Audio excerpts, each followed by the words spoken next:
Everyone, it's Nexus. So I just saw The Hunger Games. I wanted to come to you guys and let you know what I thought about the movie. So, based on what I saw and what the things I want to say, I want to start off right off the bat with the negatives. And really, there's not a lot about this movie. I actually really enjoyed it, but let's get on to the negatives right off the bat. Two things I didn't like.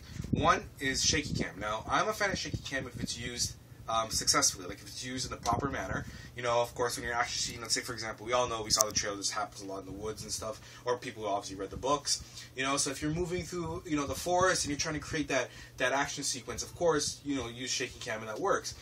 But there's some times where it just really didn't make sense, and when it doesn't make sense, it takes away from the movie because you're trying to absorb some of the information that you're seeing, like at the beginning of the movie, which I'll get to that in a moment, what I'm talking about. But, you know, you're trying to absorb that information, you're trying to pull that in, and when you use shaky cam and everything's going like this, you can't focus, and that's where things are important, where you're trying to pick up minute details, right?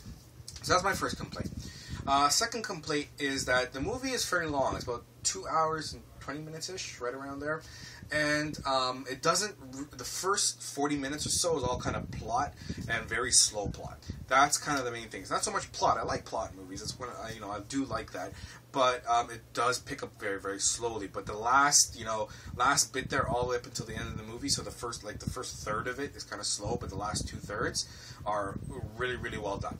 So that's kind of my complaints. The first bit and the shaky cam. Other than that, this movie is actually really, really good, and I would say anyone should go watch this movie. So good, in fact, that it trumps Twilight in every way. Yeah, I'm going to say that right off the bat. It trumps Twilight in every way.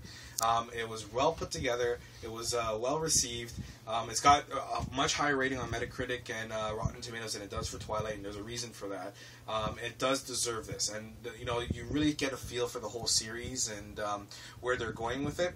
To kind of give you an idea what's happened now, what you see in the movie. Now, first I should tell you also, if you have read the books, you're going to go in this movie and you're going to enjoy it. If you haven't, you could be lost. You'll have to do some research because there's some backstory and things like that. I've done a little bit of research. I've talked to some people who've read the books, and there's so much that they've missed in the movie, although the movie in itself is done quite well, but there's so much little details. So first I'll tell you what the plot is right off the bat really quickly, is that we know there was a Great War, that there's 12 districts that they currently have, and they have the capital and everything like that. The capital is kind of like, think of it as a big, giant, superpower that's controlling all these districts, and the further out the numbers go, so obviously, District 1 to 12, the poorer they become. So, when you get to districts 10, 11, 12, those are like miners and things like that, and they're the poorer districts, versus, the ones higher up in 1, 2, 3, those are the richer districts. So,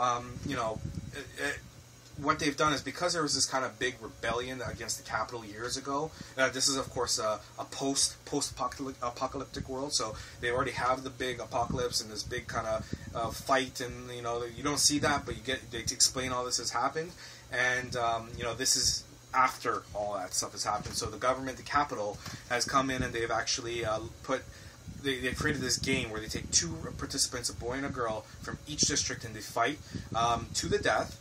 And the winner gets riches and gets recognition, and it brings the title home to that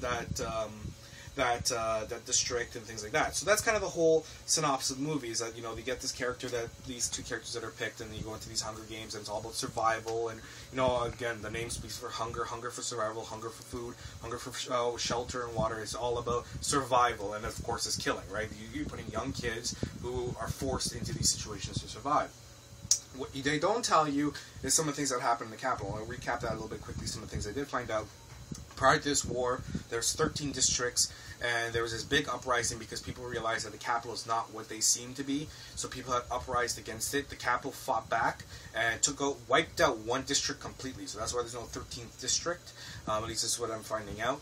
And so you have the 12 districts, and they put this contest into place to remind people, that they're the capital, and they're where you go for their resources and everything like that, and also they're the capital, and they control everything. If they want to wipe you out, they will, right? So of course, then the movie leads into the whole the plot and everything like that, and what's going on in the Hunger Games, and the survival. Obviously focusing on Katniss Everdeen, who's the main character, played by Jennifer Lawrence, who, by the way, does a phenomenal job. And in fact, the whole cast does a great job. Woody Harrelson's in the movie; he does an amazing job in the movie. You've got Elizabeth Banks, also very good. Stanley Tucci's in there. Donald Sutherland. I mean, the cast is all-star, and it's great. You can't complain about them. They all did their roles perfectly well. I mean, Donald Sutherland was the villain, and well, he's the president of the capital, I should say.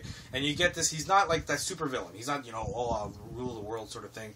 He has this kind of maybe warped view of how he feels that things should be. So he's kind of maybe has good intentions, but he's misguided. I don't know, I haven't read the books, but you get the feeling of that's what it's supposed to be.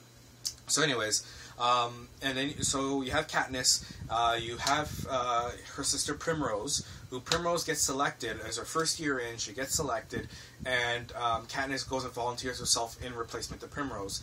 And of course, then another person's picked, who's Peeta, and then they go in, and then of course the Hunger Games go in. So the movie is really well done. As you can see, I could really talk about more about this movie, but I don't think you guys want to say blah blah blah. At the end of the day, you guys should go see this movie. Everything about it was good. It was really good action.